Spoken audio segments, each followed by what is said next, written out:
Welcome in, everybody, to another episode of 410 Sports Talk. I'm Glenn Martin. I'm here with my co-host, James Haskell, and we have exciting news. The Baltimore Ravens facility is now open.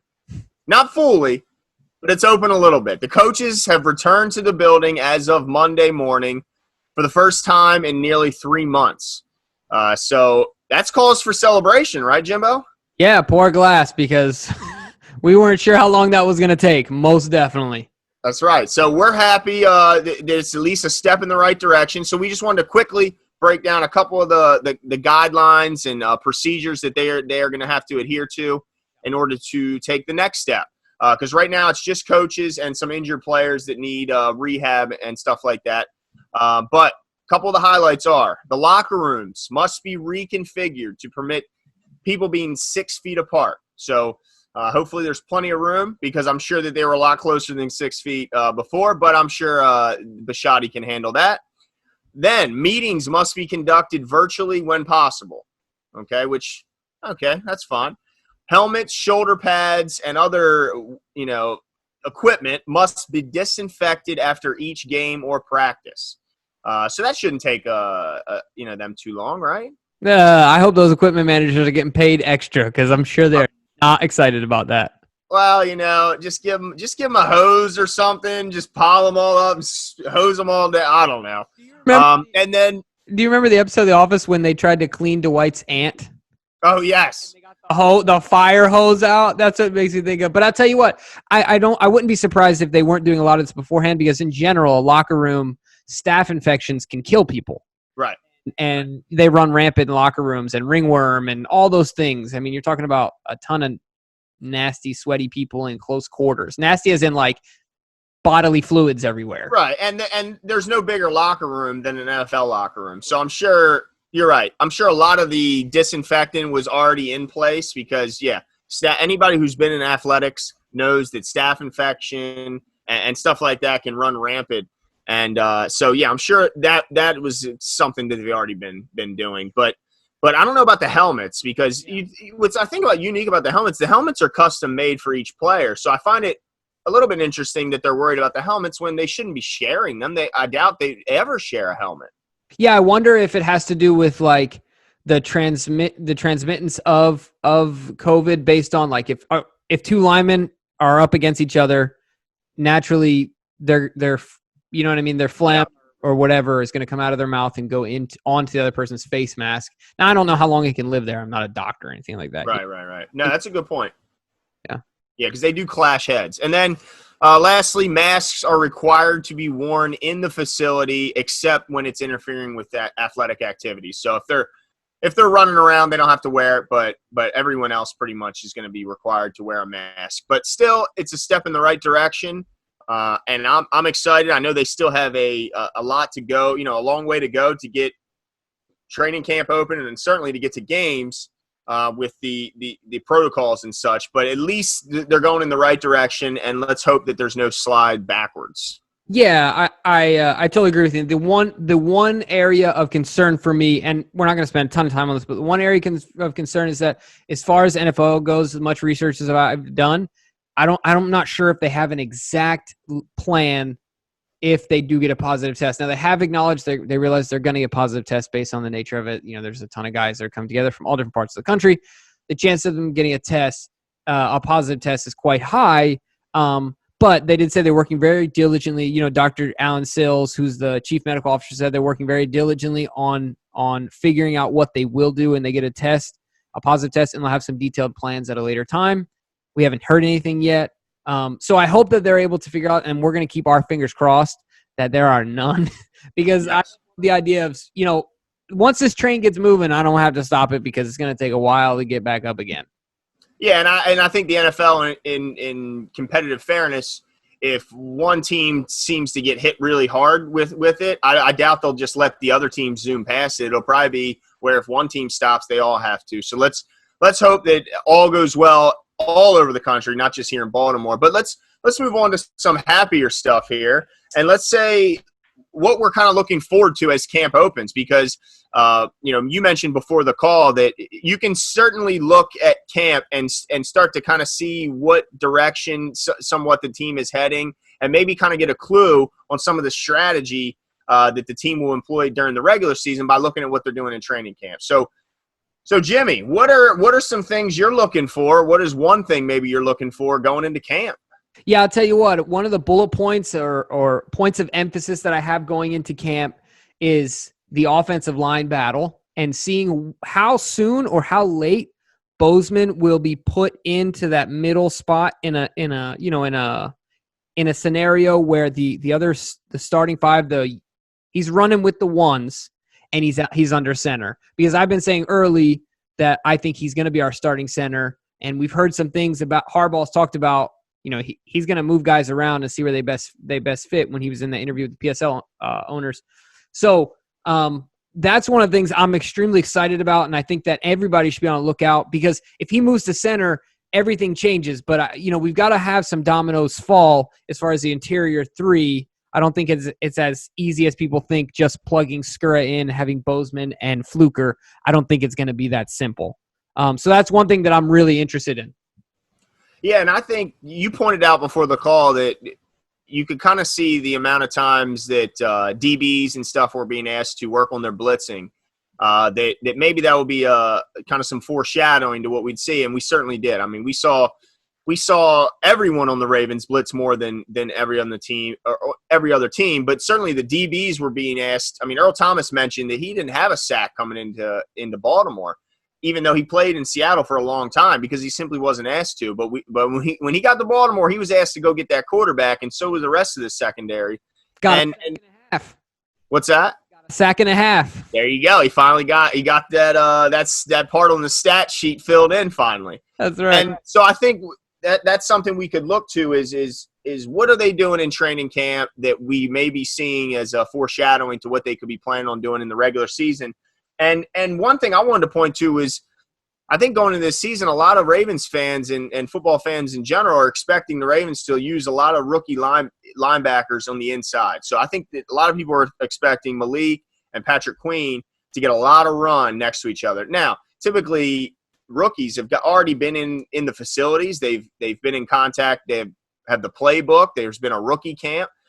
Now they don't have all that. So how can they get two guys that I think most people are expecting to get a lot of playing time up to speed and get them caught up quickly? So it's going to be interesting to see how much they put on their plate, how much they ask LJ Fort and Alaka to step up, at least early on, since they already know the system. They can help, because you got to remember, in training camp, you're not just improving yourself, but you're helping the people opposite you improve. So if you're putting rookie linebackers in there and they're not doing their job, how is that helping the offense do their job? You know what I mean? So how much is Alaka and Fort going to be asked early on to step in and run with the ones until those young guys catch up? I think that's going to be an interesting positional battle, a battle that I think most people think is a foregone conclusion to go to the young guys since they were drafted so highly and come in so highly touted. I wouldn't be surprised if early on maybe Fort and Alaka have the edge to get the start there, simply because of the time constraints. Yeah, I think that what you're articulating essentially is what we'll be able to – how soon we'll see those guys in camp transition into dominating running with the ones, right? Like to where we feel comfortable with that. And that's something we should all keep our eye on. But this I will tell you that I feel very confident in. From day one, Alaka is not going to be on the field, and Patrick Queen is going to be on the sideline. Like, it won't be Alaka and LJ Fort. I think it could be Fort and Queen, and it could take some time for Malik Harrison to end up taking the majority of the snaps at Fort's position. Or anyway. The only thing is they're similar. Right. Fort and Queen similar in the fact that they're going to be asked to do the similar. I don't know if they're either going to be asked to do what Malik is. That's true. That's a really good point. I just think about who we've taken high at that position, and they play right away. How much is expected of them from the? But this is a different season. They don't have rookie camps. They haven't been. Oh, you're right. I mean, it's so interesting because all of it is new territory. Now, the other thing I think it's interesting, you talked about defense. I want to go back to the offense. The other thing that I think is going to be really interesting that I want to see happen in camp, and I think we should focus on as well, is the development of the screen game in general, Because last year, I mean, obviously Greg Roman did a great job, ran a historic offense, and I don't see him coming off of that. If it works, why would you know what I mean, change it all up? But adding wrinkles and continuing to add layers to it, I think are going to be really important. And the one thing that everyone seems to be clamoring about, that I'm not, but everyone seems to be, is getting Justice Hill the ball. Right. And I think the only way you do that effectively is get him the ball in space in a screen game type scenario. And I don't think it's just about him. I think Dobbins and obviously Ingram can catch the ball. So developing the screen game, and then going even further than that, getting other players involved, wide receivers, Marquise, and we want to get the ball in the hands of our playmakers. So I think that developing the screen game is going to be huge in this training camp as well. Yeah, I think not just with the running backs. I mean, you mentioned the running backs, but I think certainly, the other position groups as well. We have good tight ends with the ball in their hands. Boyle might not be the fastest, but he's a horse to bring down. He's been known to jump over a DB in his day. So I think, getting Hollywood the ball any way you can is a plus, and certainly with some blockers in front would be good. But one area I think is going to be interesting looking into camp in the preseason is something that all Ravens fans will know. Opening last season was the big talk was who's going to wear the green dot. We saw that green dot do a lot of traveling those first few weeks. Okay, it was bouncing around here and there. We saw the linebackers take it. We saw some safeties take a crack at it, and it ended up with Chuck Clark taking over and doing quite well in that role. But I'll be interested to see if he continues that role, only because typically you want your green dot wearer to be in the middle of the defense. You want him to be in the linebacker position. That way he can easily communicate with the back end as well as the front. Chuck Clark, he's got to yell a long way to talk to Calais Campbell. He's got to yell a long way to talk to Brandon Williams, whereas a linebacker can easily go to both. So I wonder if Chuck Clark will still be asked to wear that green dot going into this season, or if we're going to give at least a shot at giving it to a Patrick Queen or I don't know about Malik. I don't think he's has a shot at being a 3-down linebacker, certainly this season. So maybe a Patrick Queen, maybe an LJ Ford. I don't know. But it'll be interesting. I think for me, you give it to Chuck Clark. You give it back to him because he did a heck of a job. He didn't have any communication issues. It didn't seem like going down the stretch. And why fix what isn't broken? But I wouldn't be shocked if at least they see what it's like having Patrick Queen with the dot on. Yeah, no, that's a really good point as well. That will definitely be interesting because it's like, yeah, you don't want to fix, don't fix it if it ain't broke. But at the same time, when you're talking about long-term investment, obviously we want Patrick to turn into a stable in the Ravens defense and, just like him, Mosley and of course Ray, we want that type of guy. Not that Chuck isn't as important, but as far as longevity with the franchise, starting at the beginning can be really important for setting that tone for him. Mm-hmm. So yeah, I think that'll be a really interesting, not battle, but it'll really be an interesting development as the training camp goes on. Now, I have a follow-up question for you here. Who are some guys that you're focused on? Who should the fans look out for as far as specific guys that aren't jumping off the page at you, but we think could be making some noise in training camp? Now, I want to preface this by saying this doesn't mean they're going to come in and be a starter, right? But guys that aren't on the radar that are making splash plays at camp and are definitely going to make the team and most likely have an impact that we're not even talking about right now. Yeah, I mean that's it's tough to answer that question this early. Because, I mean, who are we talking about? Typically right now we're talking about the new guys, the draft picks. So we are talking about most of the new guys. So the only guys I'd say that would qualify for that would be, maybe second-year players that were rookies last year that maybe didn't really impress as a rookie and maybe they're looking to bounce that back. So to me, I look at one position when I look at who I think needs to bounce back and who I think the Ravens need to bounce back, and that's going to be between two guys, and that's Tyus Bowser and Jalen Ferguson. Both of those guys have the inside track to be opposite Matt Judon and to be lined up next to some pretty darn good players on the inside with Campbell, Wolf, and Brandon Williams. So they have every opportunity to be taking on nothing but single teams. They're not going to get double teamed all season because they got to double team Calais, they got to double team Brandon, they got to go deal with Matt Judon. So they're going to be seeing nothing but single block, a lot of tight end blocking, mind you, on that left side. So to me, it's got to be Tyus Bowser or Jalen Ferguson, but I think it's more likely to be Tyus Bowser. Okay, and the reason is obviously he's older. He's been in the system longer. He seems to be kind of finally coming into his own. And one thing I'll say is I don't know if he's ever going to develop into a great run, a 3-down linebacker where he can go in and stuff the run. But I think there's no reason we can't expect him to turn into the pass rusher we were all kind of hoping he would when he came out. When he came out, he was asked to cover a lot more in college than I think a lot of people were expecting, and he's done actually pretty good at that as a pro. But what we needed him for, and what the Ravens drafted him for, was his pass rush. So he's absolutely got to turn into the pass rusher we were hoping, or he's going to be on a different team next year. So I'm looking at Tyus Bowser to be the guy who he's finally going to break out, okay? And he's going to have a decent season, have at least half a dozen sacks this year. Wow. All right, so that's your breakout guy. Now, is there any chance that Chauncey Rivers makes the team as an edge rusher out of Mississippi State, the former star, one of the stars of Last Chance U, the show on Netflix? I think he's got the talent. I mean, I've seen highlights and watched some of his film. I think it's there. Of course, I think it's all about what's between his ears at this point. But chance he makes some noise in camp. Well, it's hard to I'm not going to pretend like I've watched a ton of Chauncey Rivers tape, but I did watch his season on Last Chance U, and I'll say this. He dominated at that level, which was a junior college level. So, take that however you want. He dominated, but it was at junior college, and he showed a lot of immaturity. So unless he grew up a lot and was able to just mature a lot when he went to Mississippi State, I think it's a long shot. I think it's a long shot anyway for an undrafted guy. What, one makes the team a year? Right. Maybe two if it's a real crazy year. So I think it's a long shot for him in general, but I think he's got the talent. I just don't know if he's got the maturity level to back it up.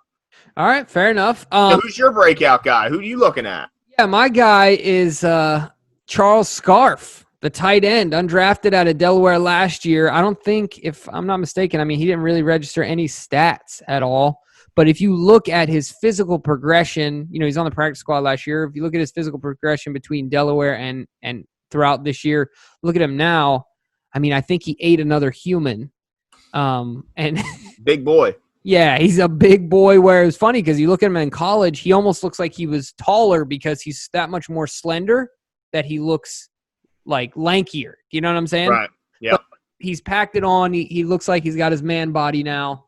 And I'm interested to see what that jump will be. The reason I'm pointing him out, I think he's got some things going in his direction. One, the opportunity is there. It is on his doorstep because of Hayden Hurst's departure. Not departure, we traded him. So there's an open position as the third tight end, and our tight end usage is high.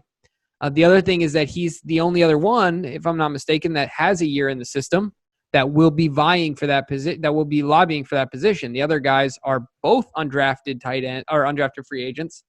You're talking about Breland, and then I forgot the other guy's name. Oh yeah, well yeah.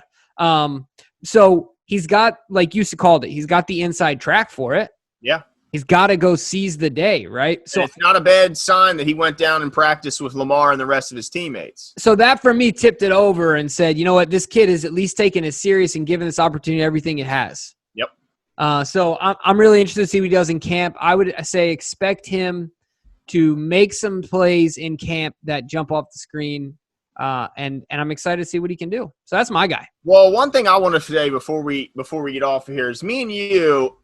For the fans who've been around since last season, they know we did pretty good in predictions last year. Yeah.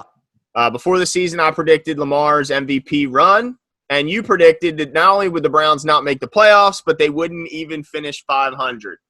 And both of us looked like Nostradamus at the end of the season, because I think both were long shots. Certainly if you look at the Vegas odds, we looked like we were crazy, and we both. So let me just say this: I think people are sleeping maybe a little bit on Mr. J.K. Dobbins, okay? And let me tell you why.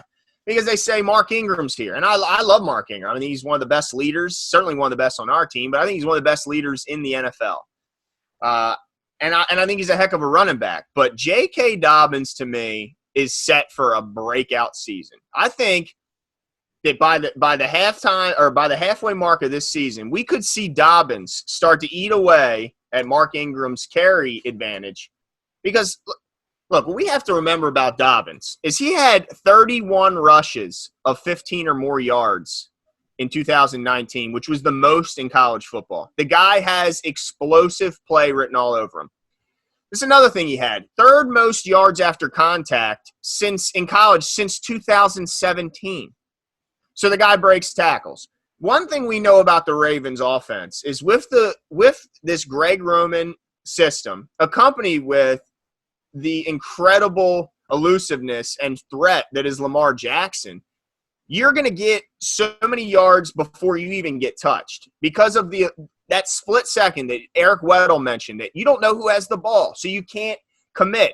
So I feel like the Ravens system and Lamar allows you to get the most yards before that first contact, just because that's how, that our system just makes it easy for running backs. So if you're telling me this guy is the third most after contact in college since 17, and you're telling me he's going to a team that does so good at getting you blocked yards, like I feel like I could run for 2 yards a carry for the Ravens, and I am horribly slow, okay? So I just feel like he is just the perfect, and not to mention that he came out of an option run. 57% of his rushes came from out of the option.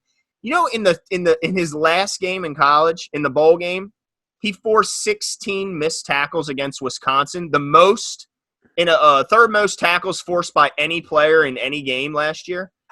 16 missed tackles in one game against Wisconsin, who I think most people know Wisconsin is a pretty sound football team, pretty damn good football team.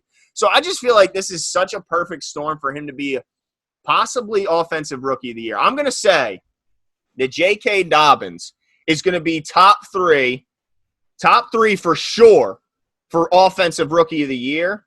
And he's making a run for number one over Clyde Edwards-Helaire, over Jonathan Taylor, over DeAndre Swift. As far as running. Now, let me ask you this. Can you double it down and go further? Will he have more rushing yards this year than Mark Ingram? Yards? He might have more yards. He won't have more touchdowns. Right. But I think there's a shot he could have more yards. There's a shot. Because here's the thing. There's a good shot not a good shot, but there's a chance. He's over 30. He's an over 30 running back. There's a chance that Mark Ingram could get hurt. I just think there's a far less chance that Dobbins would get hurt because he's so much younger. Right. And he's got less, he's got less wear and tear on the tires. But so, yeah, I think there's a shot that he could definitely outrush him. And I tell you what, I think one thing they learned last year was that maybe it's good to pace Ingram a little bit.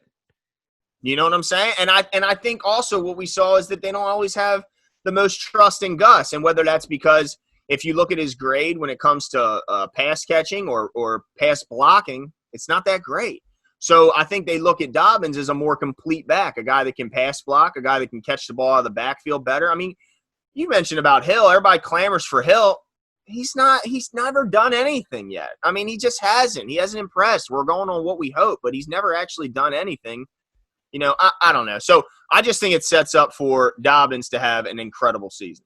I love the soapbox. I would love to see it. I think that a youth movement in general is great. Obviously, you need the vets sprinkled in there. But I think that if Dobbins is balling out and rushing the ball more than Ingram at this point, I think it means that he's able to be paced, be more prepared for the playoffs, and that can only be a good thing for us. I mean, that can only be a good thing. If he takes the job, it's not because Mark Ingram is stinking up the joint. It's just because Dobbins is playing so phenomenal, he makes himself undeniable. Right. That you can't put the ball in anyone else's hands. Yeah, so I'm interested to see if that comes to fruition. I'm going to hold back on my prediction. I don't know if I have a prediction yet that I'm that. Because look, now you've set the standard. You have to be right. So now there's more pressure. So now you're thinking a little bit. Well, I have said that the Browns best this year. I'm giving them 8-8, but they're not going to be better than 8-8 this year. If you get that right again with this talent, with that whole new coaching, if they do that again, oh my goodness. Look, 2 words. You know what I'm going to say? What, Baker Mayfield? Mayfield. Yep. Poor guy. Yeah, well, you guys let us know what your thoughts are. And look, one thing I'm going to say, this is going to be my soapbox for the day. Just hit the subscribe button. Like, just hit the button. Help us out. Yeah, come on. Just hit the button. Look, we really like putting these videos out. Hope you guys get value out of it. And the validation to us is hitting the button. So hit subscribe, leave us a like, but also leave your comments. We'd love to interact with you guys. And we will talk to you guys soon. See you.